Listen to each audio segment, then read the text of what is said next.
Yes, it is unrivaled. It is also unwatched. Have you ever seen a league fall flat on its face this fast? They don't get it. They just don't get it. Outside of Caitlin Clark, the dump divers in the WNBA, they are doing the same thing that they have been doing for the last 30 years.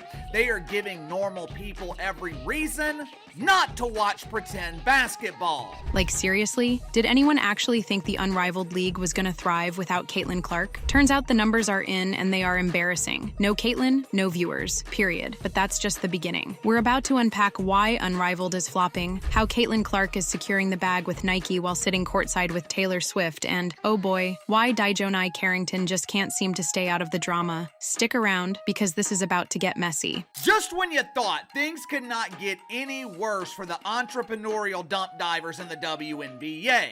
Just when you thought ratings for Unrivaled could not get any lower, America sends a clear message.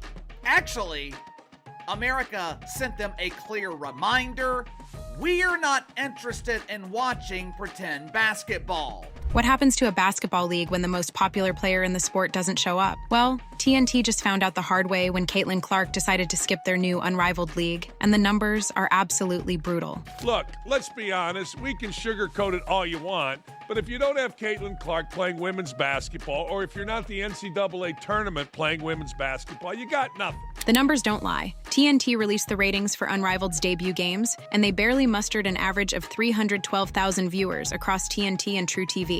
312,000. That's it. That's all they could manage on opening night, the one time when curiosity alone should have boosted numbers. I saw highlights of it, or lowlights of it, and I gotta tell you, it's really bad. To put this into perspective, WNBA games featuring Caitlin Clark has over 1 million viewers on average. Even WNBA games without Clark are pulling in around 414,000 viewers. So what does this tell us? Well, it makes the obvious even more obvious. Caitlin Clark is carrying women's basketball on her back like a human ratings magnet. There's no chance that TNT executives are happy about these numbers now, despite their social media posting touting strong viewership. Well, that's what they're supposed to do.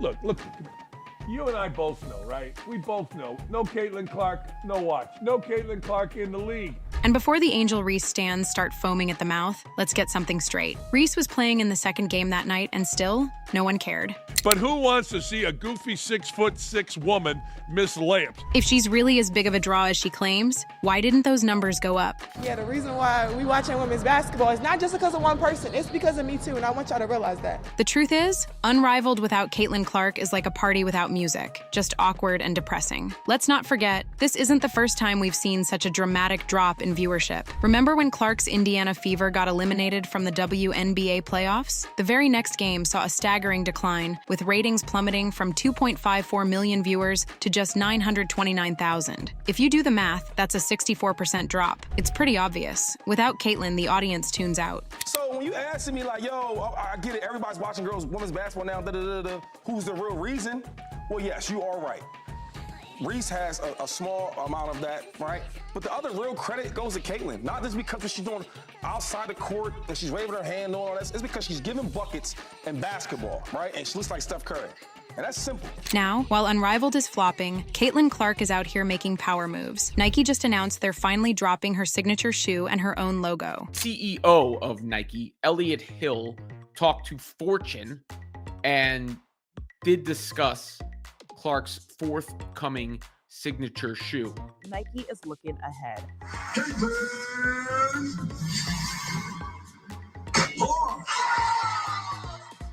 We had Caitlin Clark here today. Clark this morning. I think you saw that. So she was in yesterday working on her signature shoe that we'll launch, and we're working on her logo and her design. That's right. Caitlin is joining the likes of LeBron James and Kevin Durant as one of the very few athletes to get a custom Nike emblem. And let's not forget the 8-year, $28 million deal she signed. Imagine getting paid that much while chilling on the sidelines, watching college games, and rubbing elbows with Taylor Swift and Travis Kelce. Caitlin isn't just building a brand, she is the brand. But not everyone everyone is impressed by this announcement. Some are saying, why isn't her shoe dropping sooner? Critics are calling it one of the biggest fumbles in history, arguing that Nike should have capitalized on Clark's popularity sooner. Backlash that has come from the Nike deal, if you will, has been fans of Clark wondering, like, why aren't you, like, celebrating the fact that you have Caitlin Clark, Nike?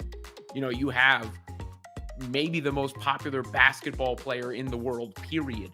Certainly the most popular female basketball player in the world, or United States, world, female athlete in the United States. But let's be real. How many female athletes have ever received this level of endorsement? Nike is playing the long game here, and honestly, it's a smart move. For context, Aja Wilson, a 3-time MVP, had to wait 8 years after being drafted to get her signature shoe. Sabrina Ionescu, another massive star, just got her second shoe in June 2024. But Clark, Nike's treating her different. They're treating her like the future of the sport, because guess what? She is. But not everyone's handling Clark's success well. And this is where our story takes a wild turn. But before we continue, make sure to like and subscribe if you haven't already. It means a lot to us, and we truly appreciate you. Dejanai Carrington, who plays for the Connecticut Sun and the Miss BC in the Unrivaled League, is probably having some sleepless nights watching Caitlin Clark shine in the WNBA. Now, instead of focusing on improving her game, Carrington seems more interested in stirring up controversy. She's that type of player that stays in the news but never for basketball. This time, she sported a shirt on the Unrivaled League's debut day, and it's landed her in some hot water. The shirt that DJ Carrington chose to wear, it appears to have been borrowed from her good friend YG. Back in 2016, when it was mainstream to hate on the Trumper, YG went on a tour called the Fuck Donald Trump Tour. Now let's be clear, no one cares who you support politically, but Carrington is consistently the loudest player in the WNBA when it comes to drama, and the quietest when it comes to actual impact on the court. And let's not forget, she's the same player who once accused Caitlin Clark and her fans of all manner of nonsense all in one tweet. Then during a game, she pokes Clark in the eye and basically shrugs it off. But here's what makes this situation so fascinating, and frankly, a little sad. While Carrington is busy trying to create drama, Clark is doing something unprecedented. She's making people who never watched women's basketball tune in. She's doing what decades of marketing couldn't do. The WNBA has a once-in-a-generation opportunity right now. They are in their Michael Jordan moment, their Tiger Woods moment. Woods changed golf. Caitlin Clark is changing women's basketball. Simple as that. Before Woods came along, millions of people didn't care about golf. Then suddenly, grandmothers who never watched a round were rearranging their Sundays to catch his final putts.